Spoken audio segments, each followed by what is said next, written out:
(2022년 6월 20일입니다) 하나님께서 오늘 월요일 또 하루를 허락해 주셨습니다.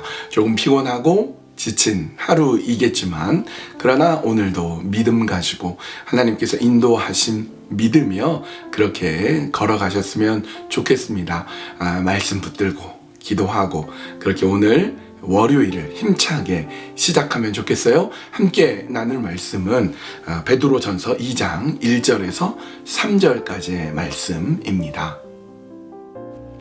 베드로전서 2장 1절에서 3절. 그러므로 모든 악독과 모든 기만과 외식과 시기와 모든 비방하는 말을 버리고 갓난 아기들 같이 순전하고 신령한 젖을 사모하라. 이는 그로 말미암아 너희로 구원에 이르도록 자라게 하려 함이라. 너희가 주의 인자하심을 맛보았으면 그리하라. 베드로전서를 우리가 읽다 보니까 베드로가 예수님을 너무나 사랑하고 예수님을 너무나 존중하고 존경하면서 예수 그리스도 그 복음에 대해서 이토록 참 귀하게 그 핵심을 잘 전달하고 있다는 것을 알게 됩니다. 우리의 행실로는 하나님의 심판을 면할 길이 없습니다. 그러나 보배로운 그 피 예수 그리스도, 흠없고 점도 없는 예수 그리스도 그 보혈의 피를 의지해서 하나님 앞에 나아갈 수 있습니다. 그런데 그게 어디에 보증이 되어 있냐면요, 하나님의 말씀에 보증되어 있습니다. 풀은 마르고 꽃은 시들지만 하나님의 말씀은 영원한 것입니다. 그래서 어떻게 하느냐, 그리하여 1절 그러므로 모든 악독과 모든 기만과 외식과 시기와 모든 비방하는 말을 버리고, 바울은요 버려야 될 5가지를 얘기하고 있어요. 첫 번째, 악독을 버려라. 악독, 마음속에서 남을 해하려는 악한 마음, 이걸 버리라고 말씀합니다. 사도행전 8장에서 사마리아의 마술사 시몬이 성령을 돈 주고 사려고 하는 마음이 있었어요. 그때 사용한 게 악독이었습니다. 똑같은 원어를 사용하는데 그런 마음을 버려야 돼요. 두 번째, 기만입니다. 속이는 거죠. 자기 자신도 속고 남도 속여버리고 이런 기만적인 행위를 버려라. 세 번째, 외식하는 거죠. 겉과 속이 다른 거예요. 속은 그렇지 않은데 겉은 그럴듯하게 꾸미는 거, 이게 외식이죠. 네 번째로, 시기, 열등감에서 나오는 것으로 다른 사람을 자꾸 깎아내리는 것, 거기에 대해서 막 싫어하는 것, 이게 시기입니다. 다섯 번째, 모든 비방하는 말, 중상모략, 나쁘게 얘기하는 것, 안 좋게 말하는 것, 이와 같은 것들을 버려라, 이렇게 말씀하고 있습니다. 여러분, 이 말씀을 읽고 있는 사람들은 성도들입니다. 이미 거듭났고 구원받은 신자들이지만 이와 같은 나쁜 행실들이 있는 거죠. 베드로는 그들에게, 성도들에게 그렇게 권면하고 있습니다. 악독, 기만, 외식, 시기, 비방, 이런 것들을 버리십시오. 버리셔야 됩니다. 버리면 그러면 무엇을 취해야 될 것이냐? 2절 말씀, 갓난 아기들 같이 순전하고 신령한 젖을 사모하라. 이는 그로 말미암아 너희로 구원에 이르도록 자라게 하려 함이라. 젖을 사모하라, 이렇게 말씀합니다. 일종의 비유이죠.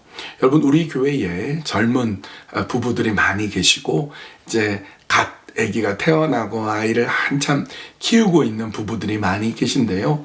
여러분 어떻습니까? 아기들을 키울 때 그 조그만 아기가, 그 어린 아기가 엄마 젖을 사모해요.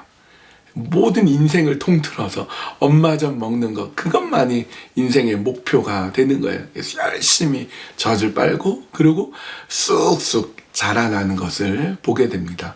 이와 마찬가지로 성도들이 오직 하나님만 바라고 신령한 젖을 사모해서 쑥쑥 자라가야 되는 거죠.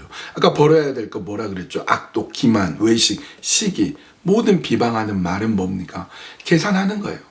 내가 어떻게 하면 남보다 더 높아지고 남보다 얼마나 대단해질 것인가 막 계산하고 이리저리 재보고 대단하게 보여주려고 하는데 그거 버려라 말이죠. 그거 버리고 순전하게 어린아이와 같은 마음으로 오직 하나님의 말씀, 신령한 젖을 사모해야 된다. 그렇게 되면 어떻게 될까요? 3절, 너희가 주의 인자하심을 맛보았으면 그리하라. 주의 인자하심을 맛보듯이 그렇게 하라고 말씀하고 있습니다. 이와 비슷한 말씀이 시편 34편 8절, 너희는 여호와의 선하심을 맛보아 알지어다.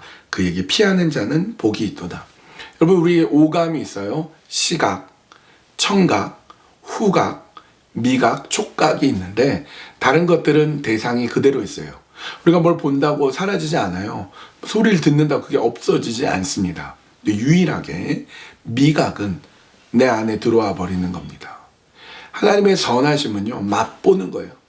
맛보는 거예요. 신령한 젖을 사모하듯이 맛보는 거예요. 내 안에 들어오는 거죠. 하나님의 사랑이 내 안에 충만하고 내가 주님 안에 거하고 그렇게 버려야 될 이와 같은 것들은 다 버리고 신령한 젖을 사모하여 하나님의 신실하심을 맛보아 아는 자로 오늘도 우리는 서 나가야 되겠습니다. 우리 이 시간에 기도할 때 악독, 기만, 외식, 비방, 시기 이와 같은 것들 다 버리게 해 주십시오. 그리고 오직 순전한 마음으로 신령한 젖을 사모하여 예수 그리스도의 그 신실하심을 맛보아 아는 자가 되게 하여 주시옵소서. 그렇게 기도하고요. 또 두 번째 기도 제목은 어제 우리가 함께 나누었던 말씀, 환난날에 교회가 할 일, 하나님의 주권, 하나님의 뜻, 하나님의 인도하심을 믿으시면서 그리고 기도하는 삶, 그런 교회가 되고 우리 자신이 되게 하여 주시옵소서. 이렇게 두 가지 기도 제목을 가지고 이 시간 함께 기도하시겠습니다.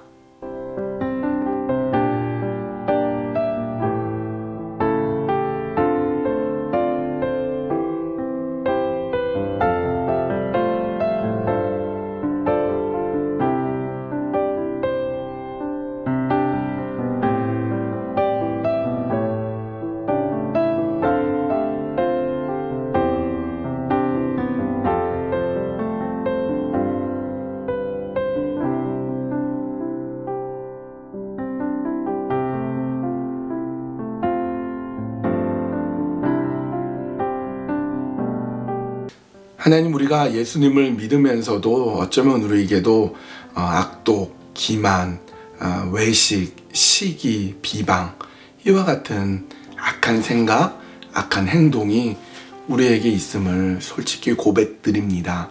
하나님, 그러나 이와 같은 것들을 버리게 해주시고 순전한 마음으로 신령한 젖을 사모하는 자가 되게 하여 주시옵소서. 하나님, 우리는 부족하오니 하나님께서 주시는 그 신령함 가운데 우리 영혼이 푹 잠기게 되기를 원합니다. 그리스도의 신실하심, 하나님의 선하심을 맛보아 알기를 원합니다. 그냥 대충 살펴보거나 대충 그렇게 하나님 선하시다 정도가 아니라 하나님의 선하심을 맛보고 체험하고 그렇게 살아가는 저희들이 되게 하여 주시옵소서. 어제 함께 나눈 주일 말씀을 가지고 한 주 동안 묵상하며 살아가고자 합니다. 예루살렘 교회가 환란이 다가왔습니다. 리더가 죽고 또 베드로가 또 죽게 될 위기에 처한 그때에 하나님의 주권이 있다, 하나님의 역사하심이 있다, 그렇게 믿으며 기도한 초대교회 성도들처럼 오늘 우리의 가정의 일터의 삶 속에 교회에 여러 가지의 어려움이 있고 환란이 있고 힘든 일이 있을 때 하나님의 주권을 믿고 하나님께 기도하며 그렇게 주 앞에 나아가는 저희들이 되게 하여 주시옵소서. 예수님의 이름으로 기도합니다. 아멘. 한 주가 또 시작이 되었는데요. 월요일 조금 지치더라도 하나님께서 인도하심을 우리는 믿습니다. 우리가 버려야 될 것 버리고 순전한 마음으로 신령한 젖을 사모하면서 그렇게 하나님의 인도하심을 바라보며 오늘도 힘차게 더 멋있게 귀하게 살아가는 우리 모두가 되셨으면 합니다.